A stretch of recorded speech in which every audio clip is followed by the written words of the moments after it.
Hey, it's Ben Solomon, and welcome to this episode of the Techno Leadership Show.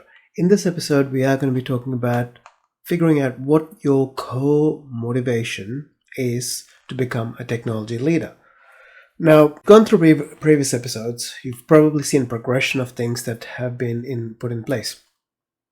Things around understanding what a day in the life of junior technician, senior technician looks like, what it looks like for you to understand and know your strengths and weaknesses, what tests, psychometric tests, and other processes that you can take and implement in your life to be able to figure out those strengths and weaknesses, to do a personal SWOT analysis of sorts, and figuring out how you can present yourself with your unique strengths as the right candidate for the kind of role that you are going for. So whether that's a senior technical role or you're going into management of team leader, operations manager, engineering technical manager, and then going to CIO, CTO, that sort of roles, or there's a director of engineering, that sort of role. The thing is, everything comes back again to understanding your strengths and weaknesses, knowing your core values, understanding your vision for your life, and your vision for your career. Once you understand all of that, there is a layer of things which is core motivation. Like at the end of the day, we are in a job because it adds some form of value to the organization that employs us, whether that's in the form of being level 1 help desk support, someone who can fix issues, get the other employees back on a track, get them back and being productive. So there's a cost to that to the business if they don't have someone like that. And so that's the value gap that you fill in that role. But as you go up into leadership roles, the value gap may not look as easy to see, but there is a significant value gap because now you are not only in charge of the team, their performance and outcomes, but you're also in charge of managing conflict, bringing the vision that's a big picture vision into reality with your team, managing the workload of team members, really understanding your team members and working with them, ensuring there is cohesiveness within the team.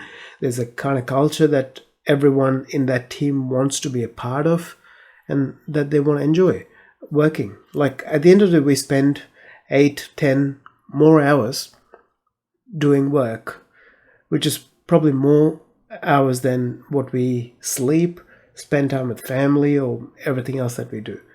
So with that in mind, we've got to understand, like, if we can fulfill all of those things, strengths, weaknesses, understanding that and aligning with core values, then there's the motivation that comes in. I personally have come to accept the fact that motivation itself is not the be-all end-all. Having a sense of internal inspiration beats motivation hands down. Because motivation, you pretty much have to every day kind of pep you up and go, yeah, look, I've got this to do today, and keep you sort of extrinsically outside motivated. So there's an external factor that makes you want to go and do it, whether it's, feeding a family, or whether it's a job that a company that you enjoy going to, all that sort of thing. But if it's intrinsic, it becomes an inspirational thing where you're looking at big picture vision and you understand what that vision can bring to the organization and the industry that you're working in. So, for example, if you're working in, let's say, an accounting practice, as I was saying in one of the previous episodes, and it's grown into a big accounting practice where you have hundreds of accountants doing work. And the value that you add in that organization, when you put in something that changes the face of how an accounting organization works, is massive. It may not be, it's not a tangible thing from the standpoint of, you're starting here and you're ending up there. But from the value that you add to the business, to your colleagues, to your clients, is significant. And yes, it will at some point show in bottom line numbers and all of that sort of thing. But I think it's that internal drive to say, you know what, my team and I, we've created this new thing that has revolutionized this business that we're working for. We work together as a group to make this difference. That it's like almost in some sense like having little kids in a sense. You're like, you give everything. There's an inspirational internal pull to make sure that this comes out right. It adds the right value and creates the change that you're looking to create. So if you look at it from that standpoint, now that inspiration is the standpoint, that's where the core motivation, that's something that's deep inside. Are you the kind of person who is visionary and wants to make big difference? Or are you more a detail-oriented person who wants to make a difference utilizing your strengths and weaknesses? You go into a management role, it doesn't mean you're not suited for it. It means you're going to have to use those detail-oriented strengths to ensure projects are implemented beautifully, to ensure financial details are maintained well. You're running projects within budget, on time, delivered in precise steps. Those are your strengths. Utilize that. And if that core motivation is to then ensure great solutions that are implemented impeccably is your core motivation, you will go into a role, and in a supportive organization, you can do great work. And if you find that after you understand all of these aspects, that the organization that you're working at is not the right place for you to thrive, then, it's time to start looking out.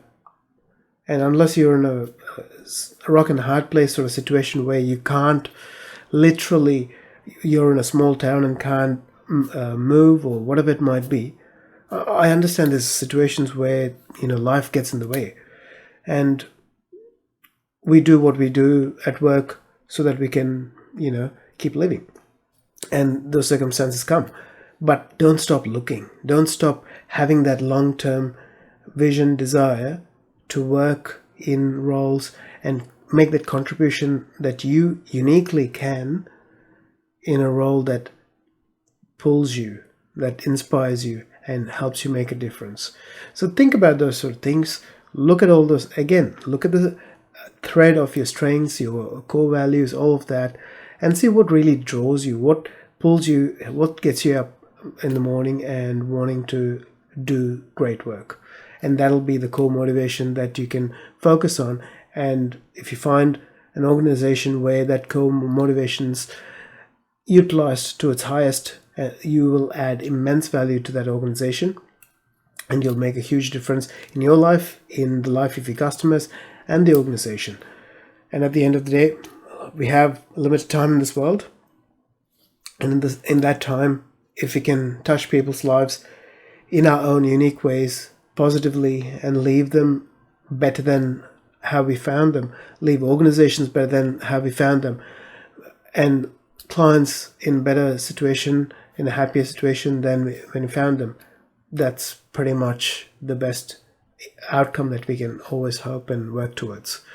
So hopefully this has given you some perspective on looking at your core motivation, figuring out what is that thing that inspires you, wants you to get up and make a difference, and then finding the right organization, right industry, right role that fuels and feeds that inspiration.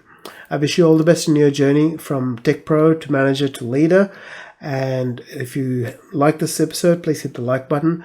And if you haven't subscribed yet, please hit the subscribe button. And I will keep releasing more and more of these videos with everything that I've learned in almost 2 decades of being in the tech industry and being in roles as tech manager and director of technology as well.